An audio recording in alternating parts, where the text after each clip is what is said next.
श्रोतेहो नमस्कार. मागील व्हिडिओमध्ये आपण थोर समाज सुधारक राजाराम मोहन राय, स्वामी दयानंद सरस्वती, ईश्वरचंद्र विद्यासागर, महात्मा ज्योतिबा फुले यांचे महिला स्थिती सुधारणा विषयक कार्य पाहिले.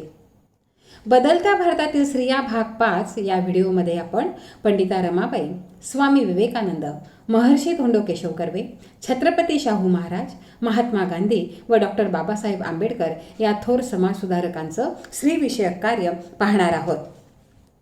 पंडिता रमाबाई यांचा कालखंड आहे 1858 ते 1922, म्हणजे जवळजवळ 64 वर्षाचा कालखंड हा आहे. आधुनिक भारतीय महिलांमध्ये पंडिता रमाबाईंचं स्थान महत्त्वपूर्ण मानलं जातं. त्यांनी प्रामुख्यानं विधवा परित्यक्त्यांच्या उद्धारासाठी केलेल्या कार्याबद्दल, पतीच्या निधनानंतर पारंपरिक परंपरांप्रमाणे विधवेचे महाभयानक जीवन जगण्यास नकार दिला आणि आयुष्यभर महिलांच्या सुधारणांसाठी कार्य करण्याचा निर्णय घेतला. त्या स्वतःच म्हणतात की जोपर्यंत माझ्या शरीरामध्ये रक्ताचा एक बिंदू मात्र आहे तोपर्यंत आपल्या जातीचे अर्थात स्त्री जातीचे कल्याण व सुधारणा करण्याच्या कामात मी पराडमुख होणार नाही. आजपासून स्त्री जातीची सुधारणा करायची आहे हे व्रत मी धारण केले. इसवी सन 1882 मध्ये पुण्याला येऊन त्यांनी पहिली स्त्री मुक्ती संघटना आर्य महिला समाजची स्थापना केली. तसेच बालविधवांनी स्वतःच्या पायावर उभे राहिले पाहिजे, त्यासाठी त्यांनी बालोद्यान शिक्षण घेतले पाहिजे.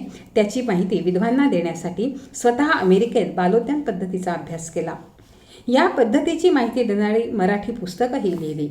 तसेच अमेरिकेतील लोकांना भारतातील बालविधवांचे प्रश्न माहीत व्हावेत म्हणून 1787-88 मध्ये दी हायकस्ट हिंदू वुमन हे पुस्तक प्रसिद्ध केलं. अमेरिकेतून परतल्यावर त्यांनी विधवांसाठी 11 मार्च 1889 रोजी मुंबईत शारदा सदनची स्थापना केली.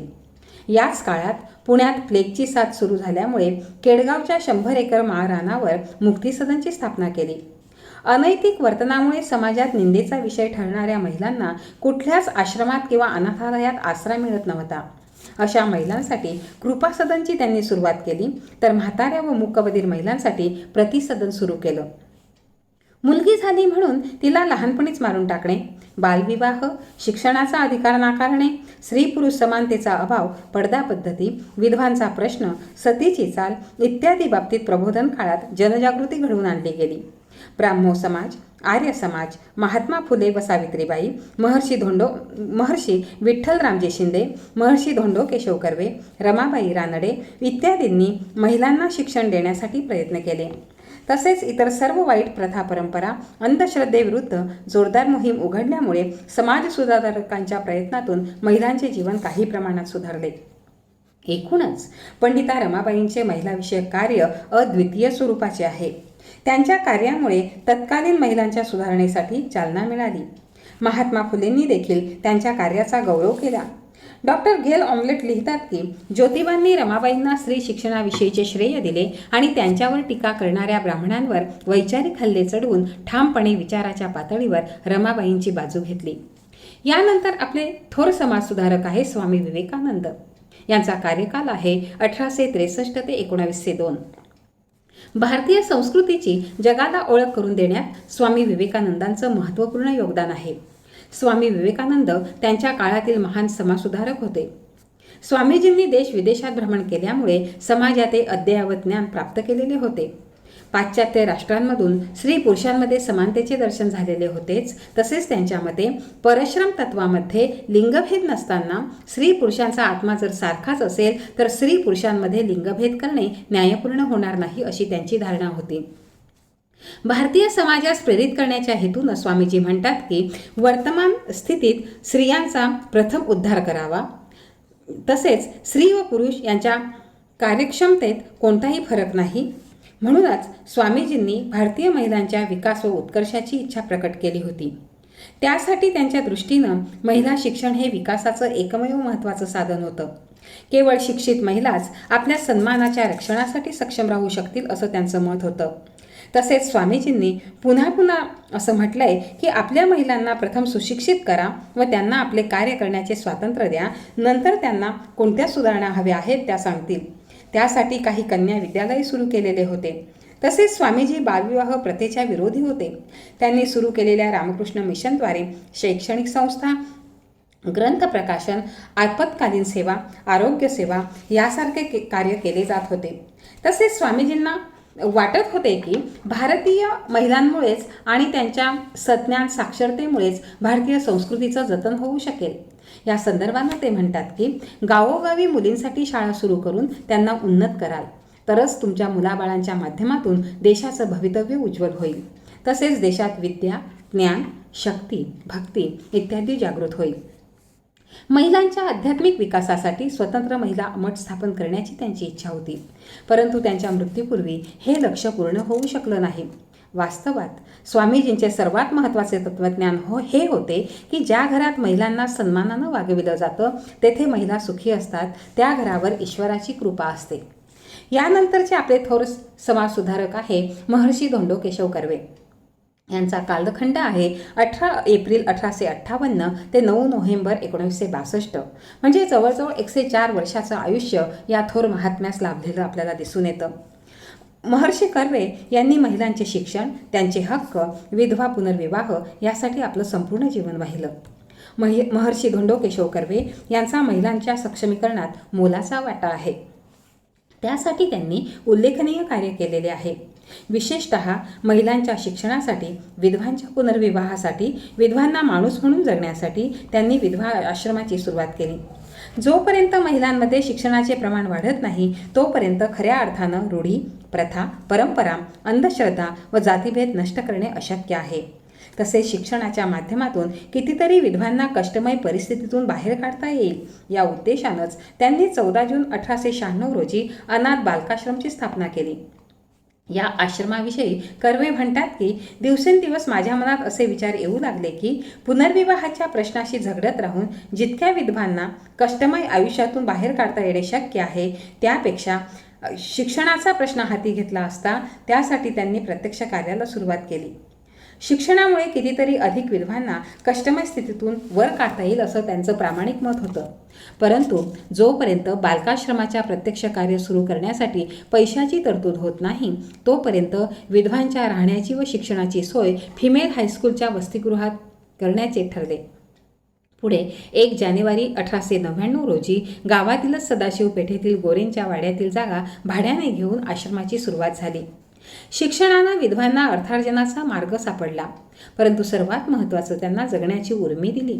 यासंबंधी कर्वेंची विधवा मेहुणी पार्वतीबाई म्हणतात की माझा शिक्षणामुळे नवीन जन्म झाला. या जन्मामुळे माझे ज्ञानक्षेत्र वाढले. तदनंतर कर्वेंनी 4 मार्च 1907 रोजी हिंगणे येथे महिला विद्यालयाची सुरुवात केली. 1915 मध्ये जपानमधील महिला विद्यापीठाची माहिती वाचनात आली. त्यातूनच प्रेरणा घेऊन 1916 साली मुंबई येथे महिला विद्यापीठाची स्थापना केली. केवळ महिलांचे हे पहिले विद्यापीठ होते. त्याला SNDT विद्यापीठ म्हणून आज सर्वदूर ओळखलं जातं. महर्षी कर्वे यांनी वयाच्या 11व्या वर्षी वृत्तपत्रातून वेणूबाई करमकरांच्या पुनर्विवाहाचं वृत्त वाचलं होतं. त्याबद्दल गावात होणारी चर्चा ऐकली होती. तेव्हापासूनच पुनर्विवाहाचं कार्य हे एक सत्कार्य आहे असे त्यांच्या मनानं घेतलं. पुढे ते असंही म्हणतात की पत्नीच्या मृत्यूनंतर राहिलेले आयुष्य विधवावस्थेत घालवून त्याला उपयुक्त दिशा लावणे आपणास साधेल की नाही याबद्दल मला शंका होती. म्हणूनच ठरवून टाकलं की पुन्हा लग्न केलेच तर ते विधवेशीच करायचे आणि 1893 मध्ये पंडिता रमाबाईंच्या शारदाश्रमातील विधवा आनंदीबाईंशी त्यांनी पुनर्विवाह केला. सामान्य माणसाप्रमाणे भ्याड मनानं जनरूढीला बळी न पडता सद्विचारांचा जय झाला. कर्वेंनी विधवा पुनर्विवाहाच्या उक्ती आणि कार्याबरोबरच स्वतः पण कृती करून दाखविली. महाराष्ट्रातील प्रमुख वृत्तपत्रात आपले मत व्यक्त करताना ते म्हणतात की जातीभेदाचे अत्यंत बिकट प्रश्न ठेवून निर्भेळ पुनर्विवाहाच्या कार्यासाठी झटण्याचा मी निश्चय केला. 22 जुलै 1895 रोजीच्या अंकात सुधारक वृत्तपत्रानं विधवा विवाहोत्तेजक मंडळीचे नाव बदलून विधवा विवाह प्रतिबंधक निवारक मंडळ ठेवावे असे सुचविले. त्याचप्रमाणे 20 ऑगस्ट 1895 या मंडळीच्या सभासदांच्या विशेष सभेत विधवा विवाह प्रतिबंध निवारक मंडळ असे नामकरण करण्यात आलं. त्यानंतरचे आपले थोर समाजसुधारक आहेत छत्रपती शाहू महाराज. यांचा कालखंड आहे 26 जून 1874 ते 6 मे 1922. अवघ्या 48 वर्षाचं आयुष्य या थोर महात्म्यास लाभलेलं आहे. हे कोल्हापूर संस्थानचे छत्रपती होते. भारतामध्ये अनेक राजे रजवाडे होऊन गेले. त्यापैकी काहीच राजे आदर्श राजे मानले जातात.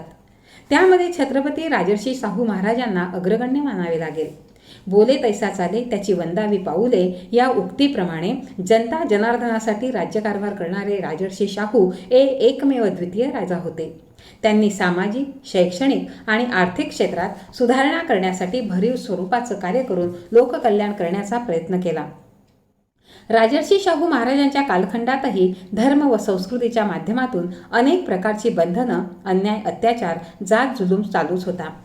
बालविवाह, पडदा पद्धती, विधवा विवाहास प्रतिबंध, केशवपण इत्यादी सामाजिक निर्बंधामुळे महिलांचं जीवन असह्य, परावलंबी व लाचारीचं बनलेलं होतं.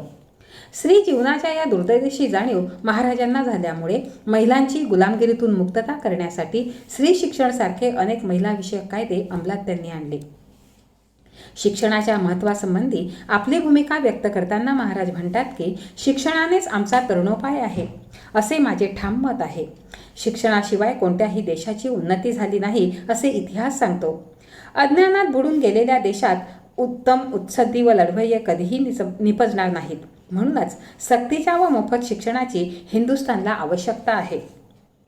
भारतीय समाजात तर महिला आणि क्षुद्रांना शिक्षणाचा अधिकार नाकारलेला होता. स्त्रियांच्या शिक्षणासंबंधी समाजात त्या काळी अनेक विपरीत कल्पना होत्या. स्त्रिया शिकल्या की बेताल होतील, स्वैरिणी होतील, कुटुंब संस्थेला घातक ठरतील या समजुतीपासून त्या शिक्षणाने विधवा होतील इथपर्यंत या कल्पनांचा अफाट विस्तार होता. स्त्रियांना शिकू द्यावे असे म्हणणाऱ्या काही उदार मंडळींनीही स्त्री शिक्षणाची मर्यादा केवळ गृहशास्त्र आणि बालसंगोपन इतकीच मान्य केलेली होती. महाराजांची महिलांच्या शिक्षणाविषयीची भूमिका त्यांनी आपल्या सूनबाई इंदुमती राणी साहेबांना लिहिलेल्या पत्रातून व्यक्त होते. ते म्हणतात, तुम्ही जसजशा अधिक शिकाल तसे तुमचे मानसिक क्षितिज विस्तारेल आणि तुमचे विचार अधिकाधिक उदात्त होतील. सबब शिक्षणाकडे दुर्लक्ष करू नका. म्हणून महिलांच्या शिक्षणामुळे कुटुंब व समाजाचा विकास घडून येण्यास मदत होईल आणि महिलांना कुटुंब व समाजात आदर व मान सन्मानाचे स्थान मिळेल असं महाराजांना वाटत होतं. म्हणूनच त्यांनी आपल्या राज्यात श्रीमती एच. लिटल यांची महिला शिक्षण अध्यक्षपदी नियुक्ती केली.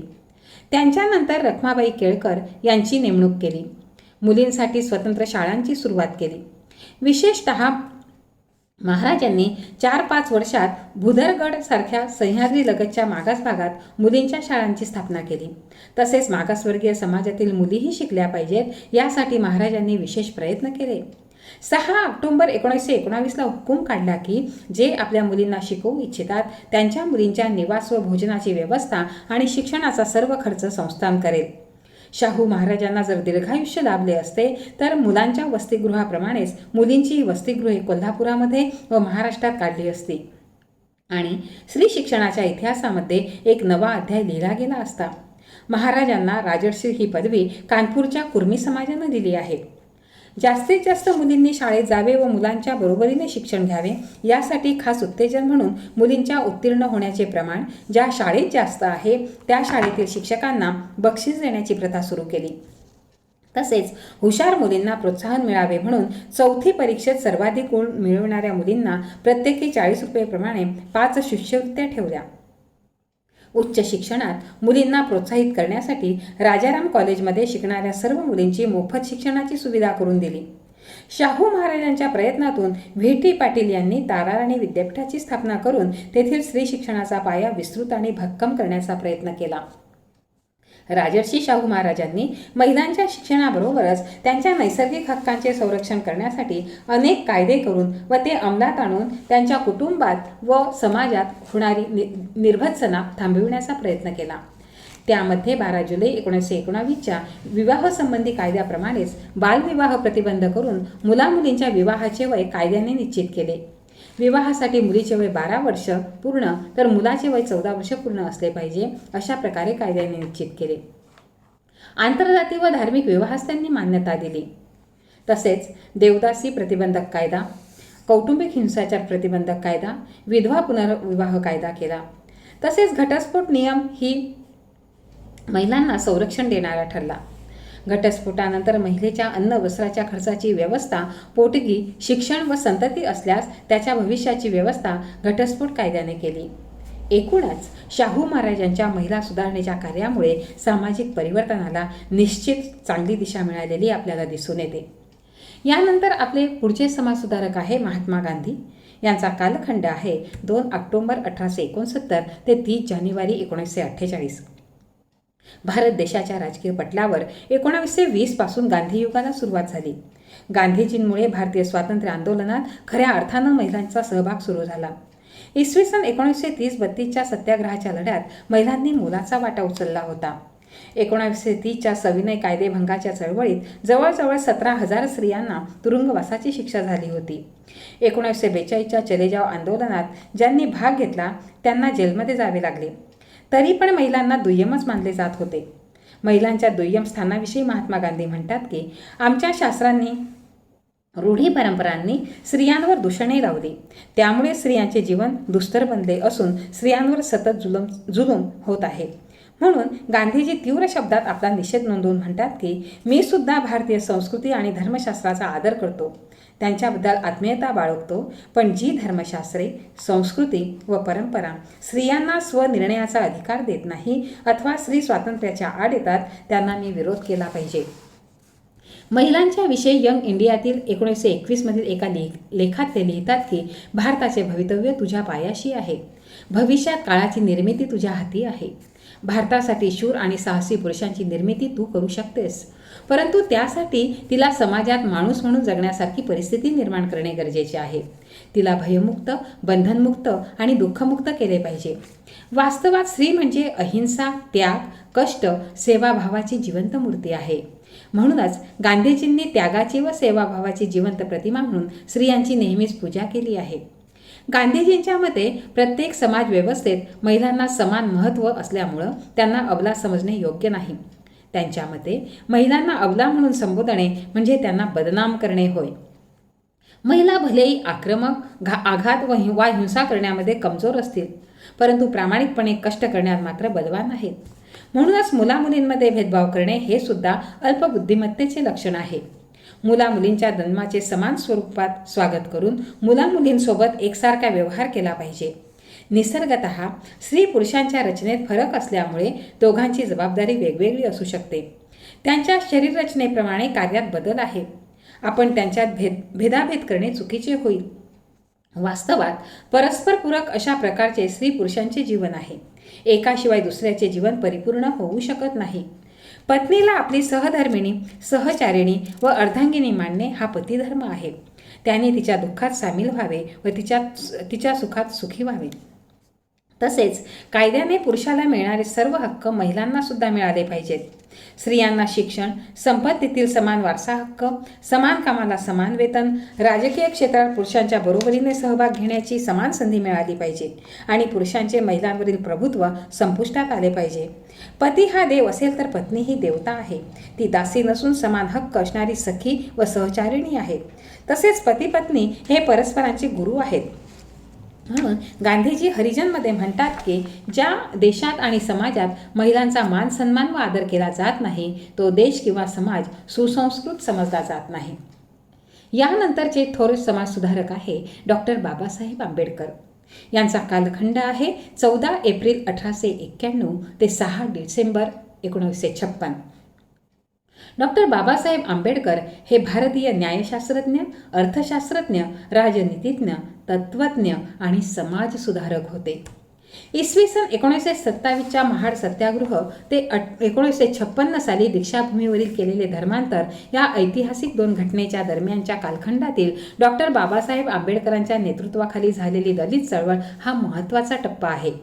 या कालखंडातील आंबेडकरी चळवळीतील महिलांच्या कार्याचा शोध घेण्यासाठीच आम्हीही इतिहास घडवला हे वाचणं आवश्यक आहे. 27 डिसेंबर 1927 रोजी महाडच्या सत्याग्रहाच्या चळवळीत जवळजवळ 5,000 स्त्रियांची स्वतंत्र अशी एक सभा आयोजित केली होती. जेव्हा स्त्री ही घर नावाच्या 4 भिंतीच्या तुरुंगातून फारशी बाहेर पडली नव्हती, अशा कालखंडात सरासरी 5,000 महिलांची उपस्थिती म्हणजे महिलांच्या सुधारणेचे हे निश्चितच पहिले पण दमदार पाऊल होते. सवर्ण महिलांच्या तुलनेत दलित महिला मागासलेल्या होत्या. आम्ही इतिहास घडवला ग्रंथाच्या प्रस्तावनेत डॉक्टर य दी फडके, डॉक्टर आंबेडकरांचे सहकारी बाळकृष्ण जानोजी देवरुख यांच्या मताचा स्पष्ट उल्लेख करतात की अस्पृश्य समाजाच्या आर्थिक दैन्यावस्थेमुळे अस्पृश्य समाजातील पुरुष वर्ग आपल्या स्त्रियांस अधिक गुलामाप्रमाणे वागवितो. आपल्या स्त्रियांस कोणत्याही प्रकारचे स्वातंत्र्य देत नाही. पैशांअभावी अंगावर वस्त्र नाही, आजारीपणात औषध मिळत नाही, बाळंतपणात नीट सोय होत नाही. त्यामुळे मागासलेल्या वर्गातील स्त्रियांच्या मृत्यूची संख्या फार आहे. अशा परिस्थितीतही डॉक्टर आंबेडकरांच्या चळवळींच्या मुशीत तयार झालेल्या राधाबाई कांबळेंनी गिरणी कामगारांचे संघटन तयार केले. जाईबाई चौधरी यांनी मुलींसाठी शाळा सुरू केली. दलित वस्त्यांवर फिरून वीरेंद्राबाईंनी स्त्री शिक्षणाचा प्रचार प्रसार केला. महाडच्या सत्याग्रहास विरोध करणाऱ्यांना अस्पृश्य समाजातील निरक्षर महिलांनी तोंड देण्याचे काम केले. पाणी मिळवण्याचा हक्क, मंदिरात प्रवेश करण्याचा अधिकार प्राप्त करण्यासाठी कराव्या लागणाऱ्या चळवळीसाठी महिला समता दलाची बांधणी करण्यात आली. 1930 नंतरच्या कालखंडामध्ये मुलींच्या शिक्षणाबरोबरच व्यायामाचे महत्त्वही महिलांनी सांगायला सुरुवात केली. 1936 मधील देवदासी, मुरळ्या व जोगिनीतिनीच्या परिषदेमध्ये जीवन चरितार्थासाठी देहविक्रीचा व्यवसाय करू नका अशा प्रकारचे मार्गदर्शन केल्यानंतर मुरळी प्रथेला बळी पडलेल्या स्त्रियांनी त्याविरुद्ध आवाज उठविला. तसेच 1938 मध्ये पार पाडलेल्या अखिल भारतीय काँग्रेसच्या परिषदेमध्ये अस्पृश्य महिलांचा अवमान झाल्यामुळे त्याविरुद्ध अस्पृश्य महिलांनी आवाज उठविला. देवदासी निर्मूलन, दारूबंदी, शिक्षणाचा प्रसार आणि धर्मांतराबाबत दलित समाजात जाणीव जागृती असे अनेक विषय महिलांनी हाती घेऊन मोर्चे काढले. मोर्चाचे नेतृत्व केले, जाहीर सभा भरविल्या आणि या सभांमधून जाहीर भाषणं केली. स्पष्टपणे आपली मतं मांडली, प्रसंगी हिंसेलाही तोंड दिले. डॉक्टर बाबासाहेब आंबेडकरांनी केलेली हिंदू धर्माची चिकित्सा, धर्मांतर करण्याचा निर्णय आणि बौद्ध धर्माचा केलेला स्वीकार या पाठीमागेही जातीय विषमतेबरोबरच महिलांचे दास्यत्व हाही विचार होता. बौद्ध धर्म स्त्रियांच्या स्वातंत्र्याचा पुरस्कार करतो, लिंगभेद करत नाही, स्त्रियांना ज्ञानार्जनाचा अधिकार मान्य करतो, मुक्तीचा आनंद मिळवून देतो. या सर्व कारणांसाठी आंबेडकर बौद्ध धर्माचे समर्थन व स्वीकार करतात. बौद्ध धर्मात पुरुषांच्या समानच महिलांना सर्वच क्षेत्रातील अधिकार मान्य केलेले असल्यामुळेच डॉक्टर आंबेडकरांनी बौद्ध धर्मास सर्वश्रेष्ठ मानले व त्या धर्मामध्ये लाखो अनुयायांसह प्रवेश केला आहे. हिंदू कोड बिलामुळे तर आंबेडकरांना अनेकांचा रोष पत्करावा लागला, अनेकांच्या धमक्याही आल्या. खरे तर हिंदू कोड बिलाच्या माध्यमातून भारतातील हिंदू महिलांना सन्मान द्यावा हा प्रमुख उद्देश होता. परंतु हिंदू कोड बिल हे हिंदू धर्मशास्त्राचा अवमान करणारे आहे. पंडित नेहरू आणि डॉक्टर बाबासाहेब आंबेडकर यांना हिंदू धर्मशास्त्राचे ज्ञान नाही, त्यामुळे त्यांनी तयार केलेले बिल टाकून द्यावे असे म्हणण्यापर्यंत कडवा विरोध या बिलाला झाला. 2 वर्ष रात्रंदिवस मेहनत करून तयार केलेल्या बिलाचा असा शेवट झाल्याचे बघून 1951 साली डॉक्टर बाबासाहेब आंबेडकरांनी आपल्या कायदेमंत्रीपदाचा राजीनामा दिला. यावरून त्यांचा महिलांच्या सुधारणेसाठीचा त्याग दिसून येतो. या सर्व समाजसुधारकांना त्रिवार वंदन. आपणास हा व्हिडिओ आवडल्यास लाईक करा, सबस्क्राईब करा व बेल आयकॉनवर क्लिक करा. तसेच सर्वांना समाजसुधारकांचं कार्य समजण्यासाठी शेअर करा. धन्यवाद.